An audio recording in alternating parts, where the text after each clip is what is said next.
శివ నీదు మహిమ ఎన్నటికీ తెలియదాయే సాంబ శివ నీదు మహిమ ఎన్నటికీ తెలియదాయే హర హర శివ శివ హర హర శివ శివ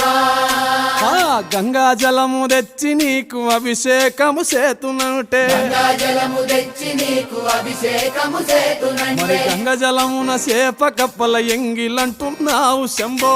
హర ఆహా. శివ శివ హర హర శివ శివ సాంబ శివ నీదు మహిమ ఎన్నటికీ తెలియదాయే హర హర శివ శివ ఆవు పాలు తెచ్చి నీకు అర్పితము చేతునంటే ఆవు పాలు తెచ్చి నీకు అర్పితము చేతునంటే ఆవు పాలన లేక దూడల ఎంగిలంటున్నావు శంభో ఓహో శివ శివ గట్టిగా హర